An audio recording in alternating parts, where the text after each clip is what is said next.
अस्सलाम वालेकुम दोस्तों, कैसे हो आप सब? उम्मीद करती हूँ सब ठीक होंगे। मैं भी बिल्कुल ठीक-ठाक हूँ। जैसा कि आप सबको पता है कि मैं मक्का मुकर्रमा में मौजूद हूँ और अभी मैं मस्जिद आयशा रज़ी अल्लाह ताला में मौजूद हूँ ताकि उम्रा की नीयत से एहराम बाँध सकूँ। ये मस्जिद, जिसे मस्जिद तरनीम भी कहा जाता है, वही जगह है जहाँ से हज़रत आयशा रज़ी अल्लाह ताला अन्हा ने नबी करीम सल्लल्लाहु अलैहि वसल्लम के हुक्म पर उम्रे का एहराम बांधा था। इसलिए मक्का में मौजूद अफराद के लिए मकाम मिकात की हैसियत रखता है। याद रखें, जो लोग मक्का के अंदर हैं और दोबारा उम्रा अदा करना चाहते हैं, इन पर ज़रूरी है कि वो एहराम की हदूद से बाहर जाकर, जैसे मस्जिद आयशा, वहाँ से एहराम बांधे, नियत करे और फिर वापस मक्का आकर उम्रा अदा करे। ये दरअसल इस सुन्नत की याद है जो हज़रत आयशा रज़ी अल्लाह ताला अन्हा ने नबी सल्लल्लाहु अलैहि वसल्लम के हुक्म से अदा की थी। इसलिए मक्का में मौजूद हर शख्स के लिए, अगर वो नया उम्रा करना चाहता है, तो मस्जिद आयशा से एहराम बांधना लाजिम है। यहाँ का माहौल इंतहाई पुरसकून और रूहानी है। लोग नियत के साथ आते हैं, 2 रकत नमाज अदा करते हैं और अल्लाहुम्मा लब्बैक उम्रतन कहकर मक्का की तरफ रवाना हो जाते हैं। ये लम्हा ऐसा लगता है जैसे बंदा फिर से एक नई रूहानी ज़िंदगी में कदम रख रहा हो। अल्लाह ताला हम सबको बार बार अपने घर की हाज़िरी और उम्रा की सआदत अता फ़रमाए, आमीन। जैसे गेट नंबर 79 से आप लोग इंटर होते हैं ना, तो वहाँ पे इस तरीके की जदीद टेक्नोलॉजी की मशीनें जो है ना, यहाँ पे नस्ब की गई हैं ताकि आप जैसे हरम में इंटर हो तो आप जो है अपने फुट को कवर कर सकें, अपने जूतों को कवर कर सकें। ठीक है, तो ये एक नई टेक्नोलॉजी है जो मस्जिद अल हरम में लगाई गई है, तो मैंने सोचा कि आप लोगों को इसके बारे में मैं बता दूँ। अल्हम्दुलिल्लाह इस टाइम मैं हरम में पहुंच चुकी हूँ और मैं अपना उम्रा स्टार्ट करने लगी हूँ। ये आपको ग्रीन कलर की लाइट नज़र आ रही है, ये हजर अस्वद के बिल्कुल सामने है। यहीं से हमारा पहला चक्कर तवाफ़ का स्टार्ट होगा।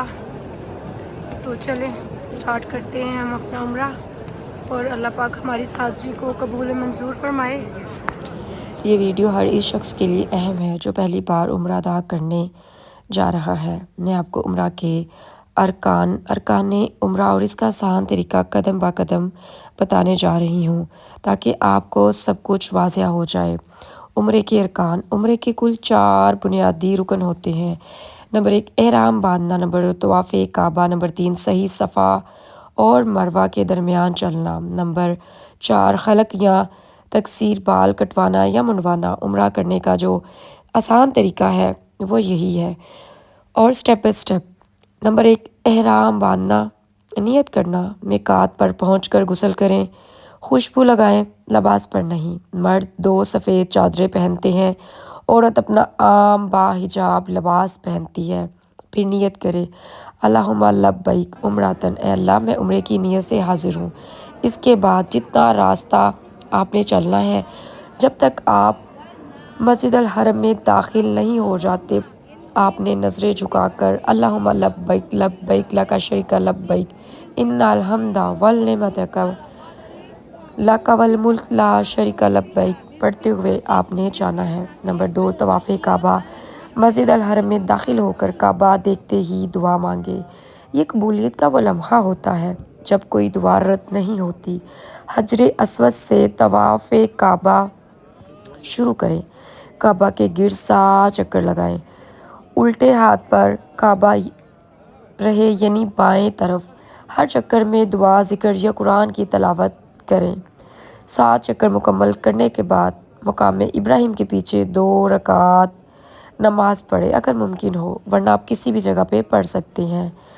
नंबर 3 सही सफ़ा मरवा के दरमियान चलना। तवाफ़ के बाद सफ़ा पहाड़ी पर जाएं, किबला रुख खड़े होकर दुआ करें, फिर सफ़ा से मरवा की तरफ चलें। ये 1 चक्कर कहलाता है। मरवा से वापस सफ़ा, दूसरा चक्कर, इस तरह कुल 7 चक्कर मुकम्मल करें। आखिरी चक्कर मरवा पर ख़त्म होगा। चलते हुए तस्बीह, दुआएं या इस्तग़फ़ार पढ़ें। मर्द हजरात सब्ज़ लाइट वाले हिस्से पर हल्का सा दौड़ें, ख़वातीन आम रफ्तार से चलें। हलक या तकसीर, बाल कटवाना। सही के बाद मर्द अपने सर के तमाम बाल मुंडवाएं। हलक या कम अज़ कम 1 इंच तक सब तरफ से बाल कटवाएं। तकसीर, عورتیں اپنے بال کے سرے سے 1.5 انچ برابر بال کاٹیں۔ بال کٹوانے کے بعد عمرہ مکمل ہو جاتا ہے۔ اس ٹائم میں موجود ہوں صفا اور مروہ کی 2 مقدس پہاڑیوں پر جو مسجد الحرام مکہ مکرمہ کے اندر واقع ہیں۔ یہ دونوں پہاڑیاں اللہ کے نزدیک بہت عظمت والی ہیں کیونکہ ان سے حضرت ہاجرہ علیہ السلام اور حضرت اسماعیل علیہ السلام کی قربانی اور صبر کی یاد وابستہ ہے۔ جب حضرت ابراہیم علیہ السلام اللہ کے حکم سے اپنی زوجہ حضرت ہاجرہ علیہ السلام اور ننھے حضرت اسماعیل علیہ السلام کو مکہ کی وادی جو بے آب و گیا تھی میں چھوڑ کر چلے گئے تو وہاں پانی کے قطرہ بھی نہیں تھا۔ جب حضرت اسماعیل علیہ السلام کو پیاس لگی تو حضرت ہاجرہ علیہ السلام بے قرار ہو گئی اور وہ صفا پہاڑی پر چڑھی تاکہ کوئی قافلہ یا پانی نظر آئے۔ پھر وہ وہاں سے اتر کر مروہ کی طرف دوڑی۔ انہوں نے 7 بار صفا اور مروہ کے درمیان دوڑ لگائی اللہ کے حضور اپنے بیٹے کے لیے پانی کی تلاش میں۔